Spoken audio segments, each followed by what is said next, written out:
Sir, जब मैं बाहर गई तो वहां पर कुछ विदेशी थे जिनसे मेरी बात हो रही थी और मैंने कहा कि जिन देशों में आप घूम रहे हैं उससे ज्यादा खूबसूरत हमारा भारत है, तो आप लोगों की प्रेफरेंस में भारत क्यों नहीं है? तो उन्होंने कहा कि भारत में डॉक्यूमेंटेशन का प्रोसेस बहुत ज्यादा है। हम चाहते हैं जहां पर इजी एक्सेस हो, हम वहां पर ज्यादा जाएं। तो मैं आपके संज्ञान में ये मामला लाना चाहती हूँ। मुझे लगता है कि शायद कहीं कुछ कुछ विषयों की जानकारी का अभाव जहां कहीं भी होगा, आपकी चर्चा होगी, वहां रहा होगा।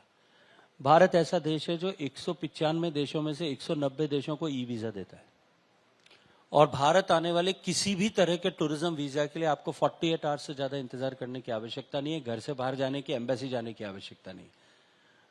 घर में बैठ करके आप अपने मोबाइल से उस डॉक्यूमेंट को भी हमने और अधिक, जो माननीय प्रधानमंत्री जी हमेशा कहते हैं ईज ऑफ डूइंग बिजनेस कर रहे हैं, उस दृष्टिकोण से उसको ईज आउट करने की दिशा में हमने गृह मंत्रालय के साथ और विदेश मंत्रालय के साथ बातचीत की है।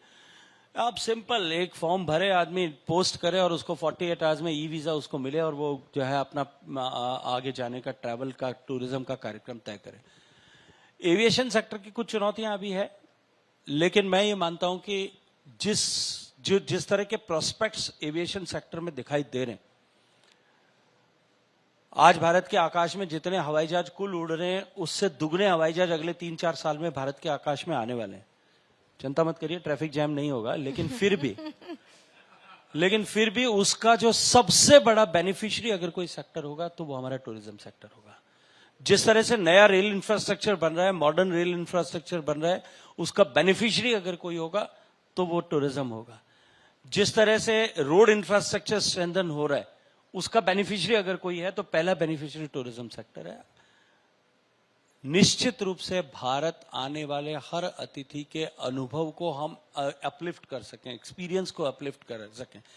और अनुभव केवल ताजमहल आता है तब ताजमहल के प्रीमाइसेस में नहीं होता। जिस दिन वो भारत आने की कल्पना करता है, उस दिन से लेकर के जब वो सर्च इंजन पर ढूंढना शुरू करता है, तब से लेकर के जब वो वापस लौटता है या लौटने के लिए वापस दिल्ली के अब जो है जहां से उसको डिसम्बार्क होना है उस एयरपोर्ट तक पहुंचता है, उस तक का एंड टू एंड जो है उसके अनुभव के स्तर को अपलिफ्ट करने की दिशा में हम योजनाबद्ध तरीके के साथ काम कर रहे हैं। सर, ऐसा कोई अनछुआ क्षेत्र मानते हैं आप टूरिज्म का, जहां पर आपको लगता है कि आपके महकमे को वहां पर काम करने की आवश्यकता है, या वो राज्य खासतौर पर जो अभी भी अनछुए हैं और वहां पर टूरिज्म की अपॉर्चुनिटीज बहुत ज्यादा है?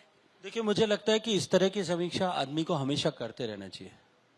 केवल टूरिज्म के दृष्टिकोण से नहीं, अपने जीवन में भी अगर आदमी को ग्रो करना है तो उसको निरंतर अपने आप में कमियां दिखना की, अपने आप में स्कोप ऑफ इंप्रूवमेंट देखने की कोशिश करनी चाहिए। और इसके लिए हम राज्यों के साथ में बैठ करके हर उस विषय को लेकर के, अभी हमने फीडबैक सिस्टम शुरू किया है कि टूरिस्ट जो है वो एयरपोर्ट पे क्यूआर कोड के माध्यम से एक्सेस करके अपना फीडबैक दे सके, डेस्टिनेशन से के एक्सपीरियंस को फीडबैक कर सके, उस सब पे हमने काम करना शुरू किया। इसके साथ ताकि हम अपनी क्वालिटी को, सर्विसेज को इम्प्रूव कर सके। मैं नहीं कहता कि हम सर्वश्रेष्ठ हो गए, हम बेहतरीन हो गए। हमने कोशिश की है कि हम बेहतर अनुभव दे सकें और उसको और अधिक बेहतर बनाने के लिए कंटिन्यूअस इवॉल्व करें, इसके लिए हम काम कर रहे हैं। पर सर, यात्रियों की सुरक्षा एक बड़ा विषय हो जाता है, क्योंकि हमने देखा, हालांकि हम अतुल्य भारत इस तरह के न जाने कितने ही अभियान चला रहे हैं, उसके बावजूद भी हम ऐसे बहुत सारे जो विदेशी यहाँ पर आते हैं, इन्फ्लुएंसर खासतौर पर, वो वीडियो बनाते हैं, उसमें उनके साथ छेड़खानी की काफी सारी तस्वीरें सामने आती है। दूसरा सर, हमारे देश में भी लॉ एंड ऑर्डर को लेकर, ओडिशा की बात करें, कोलकाता की बात करें, बिहार की बात करें, रिसेंट केसेस यहाँ पर हैं, तो आपको नहीं लगता कि लॉ एंड ऑर्डर पर हमें और ज्यादा काम करने की आवश्यकता है, ताकि जो यहाँ पर आ रहे हैं उनको पहले से मैसेज हो कि बहुत सेफ है भारत? देखिए, भारत सेफ है, इसमें कहीं कोई किसी तरह का संदेह नहीं है। मैं नहीं कहूंगा कि तुलना करनी चाहिए, एक भी घटना होती है तो हमारे लिए वो शर्मनाक है, लेकिन दुनिया के बड़े बड़े देश जो अपने आप में सबसे बड़े हैं, एक बार उनके भी आंकड़े उठा करके देख लेना चाहिए। ऐसे देश जो अपने आप को बहुत बड़े ट्रैवल डेस्टिनेशन कहते हैं, उनके आंकड़े भी उठा करके देख लेना चाहिए। ऐसा नहीं है कि जब तक हम ऐसे विषयों को बहुत ज्यादा प्रचारित करेंगे तब हम अपने देश का ही नुकसान करेंगे।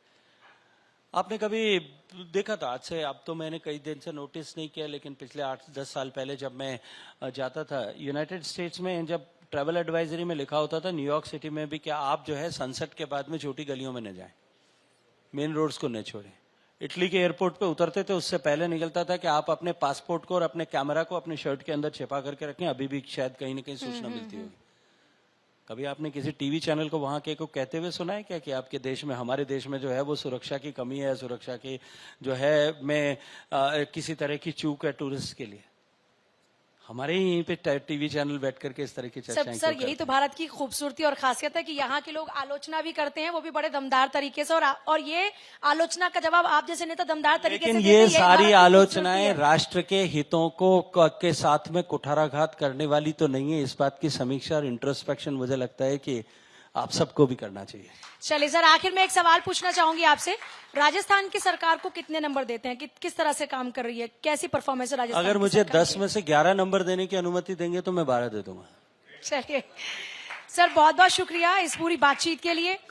तो देखिए, शेखावत जी से हमारी बातचीत रही। मुझे लगता है कि आप बहुत सारे लोग ये जान पाए होंगे कि भारत का टूरिज्म, भारत की संस्कृति का विस्तार कैसे हो रहा है, और इसके लिए जोरदार तालियों के साथ हम इस इंटरव्यू को खत्म करेंगे। थोड़ा एनर्जी लेवल हाई होना चाहिए। सर ने इतना बेबाक तरीके से आप लोगों को जवाब दिया, बहुत बहुत शुक्रिया सर।